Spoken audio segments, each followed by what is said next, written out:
안녕하십니까. 이슈의 현장 이준입니다. 오늘도 40분간 여러분들에게 관심을 갖고 있는 이슈들을 짚어보도록 할 텐데요. 지금 중국의 7월 서비스업 PMI 지수도 공개가 됐습니다. 53.8로 일단 예상을 상회한 것으로 알려졌는데요.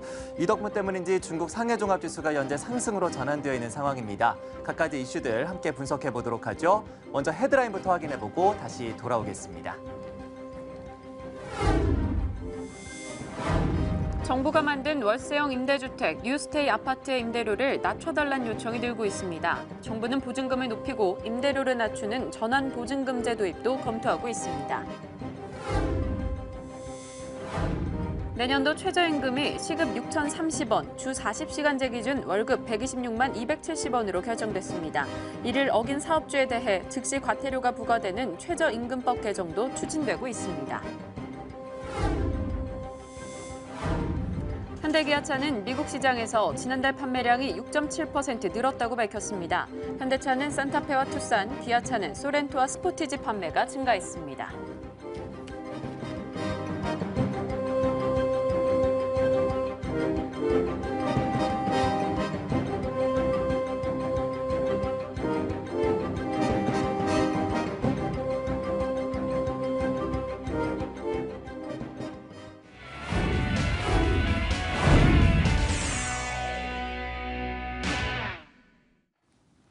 올해 상반기 이 창업기업의 숫자가 사상 최대치를 기록을 했습니다. 그야말로 창조경제의 힘이다라는 이야기가 나오고 있는데요. 데이터를 뜯어보면 그렇지만도 않았습니다. 이 취업난과 조기 퇴직에 허덕이다가 창업시장으로 떠밀린 사람들이 상당히 많은 것으로 알려졌습니다. 먼저 이 소식 박수영 기자가 전해드립니다. 올해 66인 박정환 씨. 30년 넘게 몸담았던 직장에서 은퇴한 후 최근 경기도 분당에 김밥집을 차렸습니다. 은퇴 후에 이렇게 시간을 보내다 보니까 무리함도 있고 주위에 이렇게 보니까 지인들이 창업한 사람도 있고 해가지고 나도 해볼까 해가지고 이제 시작을 했는데 전문성이 없으니까 고생을 많이 했습니다. 실제 정부 통계치에 따르면 올해 상반기 신설법인 수는 4만 6천여 개, 2000년 이후 최대치입니다. 정부는 올해 9만 개 고지를 돌파할 것이라며 창조경제 정책 효과가 가시화되고 있다고 자평하고 있습니다. 하지만 속을 들여다보면 다소 의아해집니다. 20대와 60대 이상의 창업 사례가 지난해와 비교해 큰 폭으로 증가했기 때문입니다. 극심한 취업난에 시달리는 20대와 조기 퇴직한 후 갈 곳을 잃은 60대가 너도 나도 창업 시장에 뛰어들었기 때문입니다. 이들은 생계의 불안함에 등 떠밀려 가장 무난한 요식업과 임대업 등에 뛰어들지만 상황이 녹록지는 않습니다. 문제는 전문성을 갖추지 않은 이들이 얼마나 지속 성장할 수 있는가입니다. 현재 창업기업의 3년 후 생존율은 OECD 17개 주요 회원국 가운데 최하위 수준입니다. 4곳 중 3곳이 창업 5년이 안 돼 폐업하고 10년 이상 사업을 지속한 기업은 10곳 중 채 한 곳에도 미치지 못합니다. 지금 창업 숫자가 늘어난 게 아니라 과거 2, 3년 동안에 기업의 생존율을 한번 조사해보고 그 기업들이 이제 실태 조사를 해보면은 가장 애로를 느끼는 게 뭔지 이래가지고 이제 사실 이 사람들이 실패하지 않도록 정책이 조금 더 보강을 해주고 창업수 최대치라는 그늘에 숨은 씁쓸한 현실. 무조건적인 양적 성장이 아니라 창업을 지속할 수 있는 질적 환경이 조성돼야 하는 이유입니다. 머니투데이 방송 박수연입니다. 두 번째 소식도 보도록 하겠습니다. 정부가 전세난의 해소를 위해서 월세형 임대주택인 뉴스테이를 만들었는데요. 생각보다 비싼 임대료 때문에 실제 취지를 잃고 있다는 비판을 받고 있습니다. 주변 아파트 시세와도 크게 다르지 않은 상황인데요.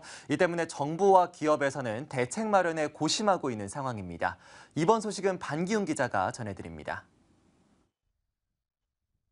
정부의 기업형 임대주택, 뉴스테이 첫 사업지인 인천 남구 도화동 일대. 본격적인 사업 시작을 앞두고 부지 터닫기 작업으로 분주합니다. 임시로 마련한 홍보관에도 상담받는 수요자 발길이 이어집니다. 상담자들의 가장 큰 고민은 생각보다 높은 임대료. 한 달 55만 원을 월세로 내기 부담된다는 겁니다. 거의 일반 아파트하고 비슷하다는 얘기예요. 월 39만 원. 그게 상당히 부담된 거죠. 뉴스테이 1호 이편한 세상 도화의 보증금은 전용 면적별로 5천만 원에서 6,500만 원, 월 임대료는 43만 원에서 55만 원으로 책정됐습니다. 월 100만 원이 훌쩍 넘는 서울권 뉴스테이보다는 저렴하지만 인천 도화동 일대 아파트 월세 시세와 비교하면 낮지 않습니다. 임대료 부담을 낮춰달라는 요청이 잇따르면서 대림산업은 아파트 연간 임대료 상승률을 정부가 정한 상한선 5%보다 낮은 3%로 정했습니다. 여기에 보증금을 높이고 임대료를 낮추는 전환보증금제 도입도 검토하고 있습니다. 전세에 사시는 이제 수요자분들이 월세에 대해서 좀 약간 낮춰줬으면 좋겠다는 의견들이 좀 있으셔서 저희는 전세 전환보증금 제도를 좀 도입을 해서 전세금은 높이고 월세금은 낮추는 형식으로 검토 중에 있습니다. 공급을 앞둔 첫 번째 뉴스테이 아파트.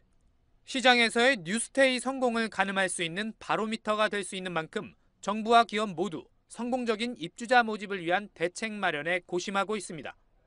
머니투데이 방송 반기웅입니다. 엊그제 카드사들의 행사를 통해서 저렴한 여름 휴가를 기획해보자라는 이야기를 전해드렸었는데요. 이번에는 해외여행편도 준비를 해봤습니다. 카드사들이 해외 항공권과 호텔 예약에 대한 할인 서비스를 내걸고 소비자들을 유혹하는 데 온 결임을 보여주고 있습니다. 이혜리 기자가 전해드리겠습니다. 연일 계속되는 찜통더위 속에 도심을 떠나 국내 또는 해외로 떠나는 여행객이 급증하고 있는데요. 카드사들도 이에 발맞춰 여행 특화 이벤트를 내놓고 있습니다. 우리카드는 이번 여름 휴가로 해외여행을 준비하는 고객을 위해 인터파크 투어로 해외 항공권 예약 시 최대 11%의 할인 혜택을 제공합니다. 아울러 전 세계 호텔 예약 사이트인 아고다를 통해 호텔을 예약하면 최대 10%의 할인 이벤트를 진행합니다. 여행 특화 카드인 그랑블루를 이용하면 전월 실적 30만 원 이상 시 국내선 동반자 1인 무료 항공권과 공항 라운지 무료 이용, 해외 패키지 여행 10% 할인 혜택도 받을 수 있습니다. 서머 페스티벌을 진행하고 있는 롯데카드는 워터파크 최대 40% 할인 이벤트 외에도 휴가철에 이용이 잦은 면세점과 항공, 여행 등의 업종에 무이자 할부 이벤트를 진행하고 있습니다. 아울러 해외여행 특화 상품인 다이아몬드 위버스카이 을련카드는 업계 최고 수준의 마일리지 적립률과 국제서 항공권 10% 할인, 해외 호텔 무료 숙박권 등의 혜택을 제공합니다. 이번 휴가에 국내 여행을 계획한다면 철도 구입에 최대 10%포인트 적립과 대중교통 3% 할인 혜택이 있는 레일 플러스 포인트 롯데카드 사용도 유용합니다. 올여름 국내 철도 여행을 생각하신다면 레일 플러스 포인트 롯데카드를 추천합니다. 이 카드는 전월카드 이용 금액이 40만 원 이상일 경우 승차권 구매 금액이 5%를, 70만 원 이상일 경우 10%를 적립해줍니다. 지갑 속 카드들을 잘 활용한다면 보다 실속 있고 풍성한 여름 여행을 만끽할 수 있습니다. 머니투데이 방송 이혜리입니다. 자, 이어서 오늘 상장된 기업의 흐름도 보도록 하겠습니다. 칩스앤미디어, 저희가 어제 뉴스를 통해서도 전해드렸었는데요. 국내 유일의 비디오 재생과 녹화 기술을 가지고 있는 회사입니다. 지금의 시장 분위기와 함께 또 앞으로 어떤 점을 유의해야 하는지 증권부의 이민재 기자 전화 연결해서 알아보도록 하겠습니다. 이민재 기자. 네, 이민재입니다. 네, 칩스앤미디어가 이제 코넥스 시장에서 코스닥 시장으로 입성하게 된 8번째 기업이 됐습니다. 일단 시장 가격이 어떻게 형성되었는지가 궁금한데요. 오늘 시장 분위기 어떻습니까? 네, 칩스앤미디어가 코스닥 이전 상장 첫날 급등세를 보이고 있습니다. 칩스앤미디어의 시초가는 공모가인 1,500원과 비교해 30% 오른 13,700원에 형성됐습니다. 현재가는 20% 이상 오른 16,000원대에 거래되고 있습니다. 시가총액은 580억 원 수준입니다. 최대 주주인 텔레칩스는 127만 주를 보유하고 있으며 지분 가치는 205억 원입니다. 텔레칩스의 이장규 대표이사는 칩스앤미디어의 이사를 겸임하고 있습니다. 이장규 대표이사는 텔레칩스 주식 235만 주를 가지고 있는 텔레칩스의 최대 주주입니다. 또 칩스앤미디어 주식 22만 주를 보유하고 있는 수성에셋 투자자문의 지분 가치는 36억 원에 달합니다. 해당 지분은 상장 이후 유통이 가능합니다. 또 2만 주를 보유하고 있는 김상현 대표의 지분 가치는 4억 원입니다. 칩스앤미디어 김상현 대표는 이날 상장 기념식에서 임직원들의 노력으로 주주들의 신뢰를 얻을 것이라며 반도체 시스템 개발의 위상을 지켜가겠다고 말했습니다. 네, 칩셋 미디어에 대한 일단 가격 형성을 들어봤는데 20% 이상의 급등을 보여주고 있습니다. 그만큼 시장에서의 기대감도 크다라고 볼 수 있을 텐데요. 처음 상장하는 회사인 만큼 일단 회사 설명도 해주시고요. 그리고 투자할 때의 유의점도 짚어주시죠. 네, 지난 2003년에 설립된 칩셋 미디어는 반도체 칩에 삽입돼 특정 기능을 수행하기 위한 알고리즘을 개발하는 회사입니다. 스마트폰, TV 등 영상기기에 들어가 동영상 녹화 재생 기능을 담당하는 비디오 IP에 특화되어 있습니다. 지난해 매출액 108억 원, 영업이익 20억 원, 당기순이익 25억 원을 달성한 바 있으며 현재 국내에서 유일하게 IP 사업을 하고 있습니다. 세계 IP 시장에서는 20위 내에 있습니다. 지난해 기준으로 라이선스와 로열티 수익은 각각 47%, 46%로 라이선스 계약을 맺으며 매출이 발생할 때마다 로열티를 받는 구조입니다. 유진투자증권은 로열티 매출이 증가세에 있고 세계 주요 고객을 확보하고 있어 안정적이라고 설명했습니다. 현재 칩셋 미디어에는 임직원들을 대상으로 발행한 주식 매수 선택권 31만 주가 있습니다. 또 최대 주주인 텔레칩스 역시 코스닥 상장사로 어플리케이션에 필요한 칩 등을 개발하고 있습니다. 지난해 매출액은 752억 원, 영업이익은 17억 원을 달성했습니다. 한국거래소에서 머니투데이 방송 이민재입니다. 네, 이렇게 해서 시장에서 주목받았던 이슈들과 함께 신규 상장사의 주가 흐름도 확인해봤습니다. 이어서 이 시각 주요 뉴스는 박민영 앵커가 전해드리겠습니다. 이 시각 주요 뉴스입니다. 고용노동부는 내년도 최저임금을 시간급은 6,030원, 주 40시간제 기준 월급은 126만 270원이라고 고시했습니다. 현재 급여가 이 임금에 미치지 못해 최저임금 인상에 따라 급여가 오르는 근로자는 전체 임금 근로자의 18.2%인 342만 명이 될 것으로 추정됩니다. 고용부는 하반기에는 최저임금 준수율을 제고하기 위해 취약사업장을 중심으로 일제 점검을 실시합니다. 최저임금을 어긴 사업주에 대해 법 위반 즉시 과태료를 부과하도록 하는 최저임금법 개정도 추진하고 있습니다. 이에 앞서 한국노총, 민주노총, 경총에서 이의 신청을 제기했지만 재심의 요청은 받아들이지 않기로 했습니다. 현대기아자동차는 지난달 미국 시장에서 12만 7,324대를 판매해 1년 전보다 판매량이 6.7% 늘어났다고 밝혔습니다. 현대차는 6% 증가한 7만 1,013대, 기아차는 7.7% 증가한 5만 6,311대를 각각 팔았습니다. 현대차 모델 중에선 SUV 차량인 산타페가 11,655대가 팔려 1년 전보다 34.7% 판매량이 늘었고 투싼도 같은 기간과 비교해 3.7% 늘어난 3,908대가 팔렸습니다. 메르세데스 벤츠 코리아가 올 하반기에 스포츠 유틸리티 차량 SUV를 앞세워 국내에서 연간 판매 4만 대 이상을 판매할 계획이라고 밝혔습니다. 최덕준 벤츠코리아 세일즈 총괄 부사장은 부산에서 열린 메르세데스 미 팝업 스토어에서 기자들과 만나 상반기에 2만 2천여 대를 판매했고 하반기에도 비슷한 판매 실적을 올릴 수 있을 것이라며 올해 4만 대 이상 판매가 가능하다고 말했습니다. 벤츠코리아는 올해 상반기 국내 시장에서 1년 전보다 37.7% 늘어난 2만 2,923대를 판매하며 수입차 업계 2위에 올랐습니다. 벤츠코리아는 이와 함께 오는 9월 말 국내 시장에 처음으로 외건 모델인 신형 C클래스 에스테이트를 출시한다고 밝혔습니다. 국내 소비자들이 스마트폰을 평균 1년 2개월 만에 바꾼다는 조사 결과가 나왔습니다.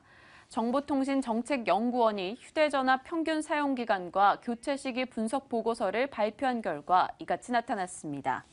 연령별 스마트폰 보유 비율은 20대가 99.3%로 가장 많고 30대가 97.2%, 10대는 91.6% 순이었습니다. 스마트폰 제조사별 평균 사용기간은 애플과 펜텍 제품이 1년 3개월, 삼성과 LG 제품은 각각 1년 2개월, 1년 1개월을 기록했습니다.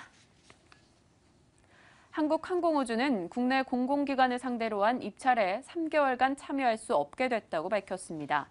이번 제재는 지난해 수리온 관련 부품을 납품하는 협력업체들이 시험 성적서를 위변조한 데 따른 겁니다. 카이는 이번 제재에 대해 법원에 행정처분, 집행정지, 가처분 신청을 제기했으며 향후 제재처분 취소 소송도 낼 계획입니다.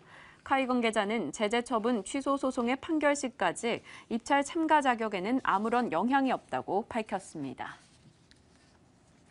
SK하이닉스가 미국 반도체 회사 샌디스크와 특허 상호 라이선스 계약을 맺고 협력을 확대하기로 결정했습니다.